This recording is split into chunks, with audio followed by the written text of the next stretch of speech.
is, I wouldn't say he's doing great. He's in a boot. I would not say he's doing great. He's in a boot. He has a heel. He won't practice today. He won't be out on the practice field today. Can't tell you if he'd be ready to go right now. So Tommy will get all the reps. You start Tommy this week? Yeah, based on... Because, you know, he's at least going to miss practice then? Yep. I'd say he's I don't see he'll go today. Can't see him going tomorrow. Hopefully Friday we can see whether or not he can end up being a 2 or a 3, but not there yet as of today.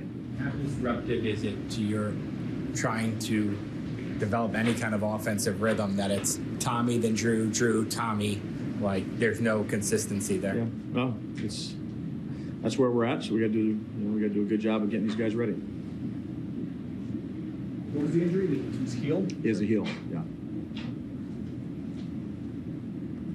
Not his Achilles though. A heel. Where are you at cornerback position? Sorry. Cornerback. It's okay. Cornerback. Well, I would say that Drew Phillips won't practice today.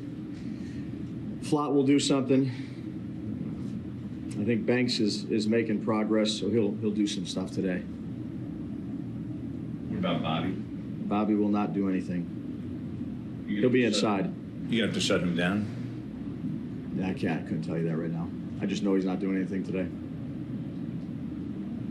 Is there anybody that has an injury that is going to go on IR? Do you know? No. There's a possibility of that, Dan. There's a possibility. John running? He's not. No. You said last time he's week to week. Is that he's likely to miss this week at this point? One more time. Runyon. You said he's likely week to week. Yeah. Didn't look likely for this week. Yeah, I don't think he'll make this week. No. Could be longer, but I think he's going to make this week. Any new guys with injuries that won't practice? Yeah, there is. Newbin, he won't practice. He has an ankle. Evan Neal's not going to practice. He has an ankle. Nacho's getting better, but he still won't practice. So those are the guys. With Neal, is it the same ankle? It's his right ankle. Coaches like to say, like, injuries are part of the game, but is it getting hard to even piece together a team at this point? Yeah, I mean, look, that's where we're at. So we're going to do a good job of getting these guys ready and make sure they got everything down game plan wise, and go out there and compete as hard as we can. How about the other tackles, Jermaine and Hubbard? Yeah, both of those guys will do something today, Dan. Jermaine's made good progress, and Hubbard, he'll do some stuff today. Get a feel for it as it goes on, but probably more optimistic with Jermaine, and I think we'll see where we're at with Hubbard. Did you hear after the last Ravens game when Lamar Jackson said he made a promise to his mom that he's going to run more from now on?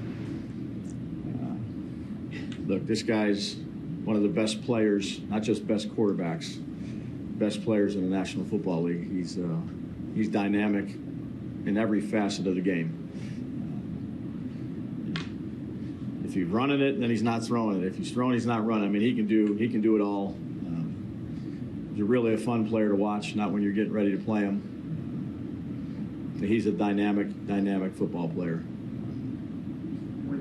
When you face a player like that, is it easier? I know nothing's easy about it. No, I didn't finish. Oh, okay, sorry. Yeah, I know nothing's easy, and because of that, because of he carries an embarrassment factor with him. The idea that you don't bring your game against Lamar, and Lamar will make you look silly in this league. And I know there are a lot of players like that, but do you almost notice the guys sit up in their chairs a little bit more? I mean, you don't have to go in and turn on the tape for more than one or two plays to get their attention.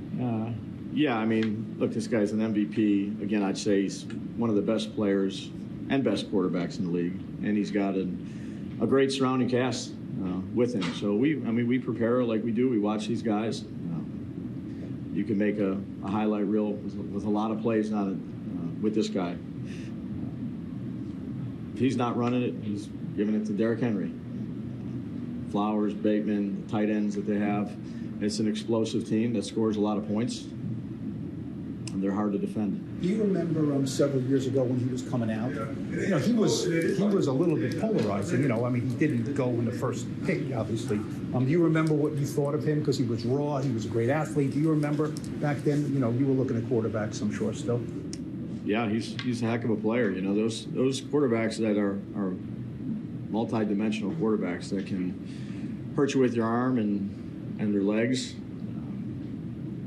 Those are tough quarterbacks to defend.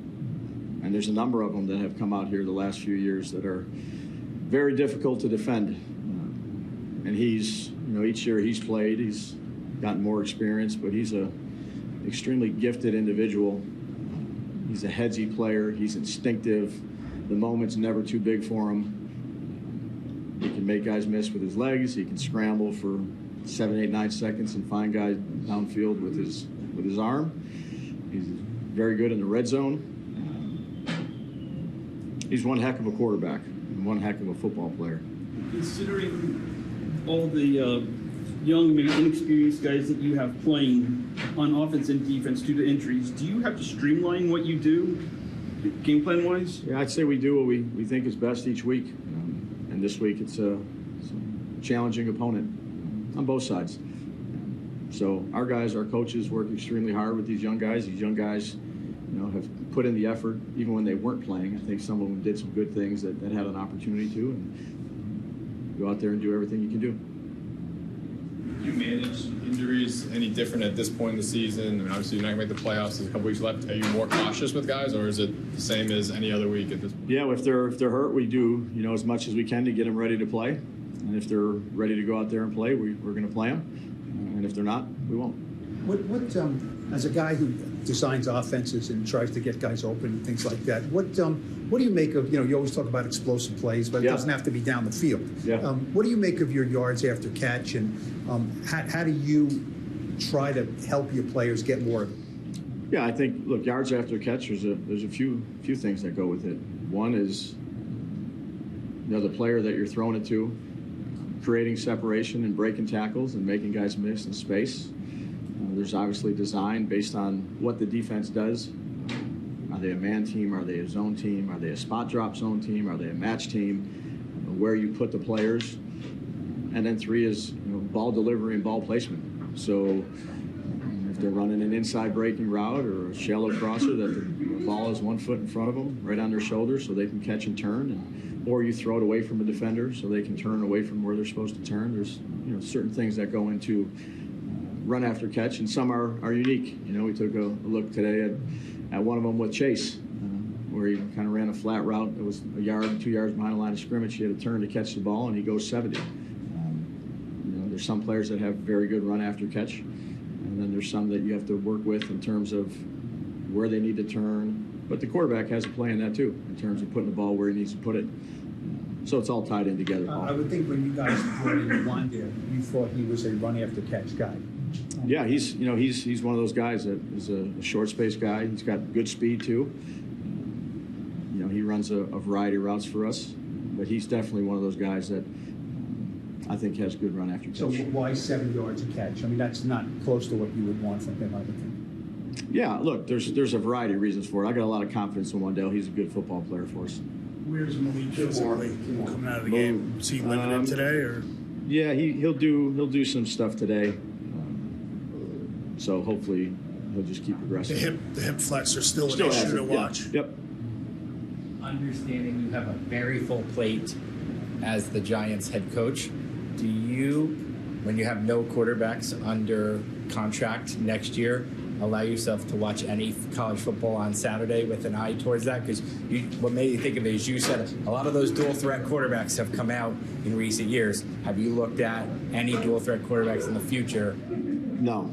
I mean, my focus is on our football team now. Yeah. I mean, that's not when you're getting ready previous years, you know, in terms of studying guys and draft evaluation, but not now. That's, you know, we have a scouting department and Joe.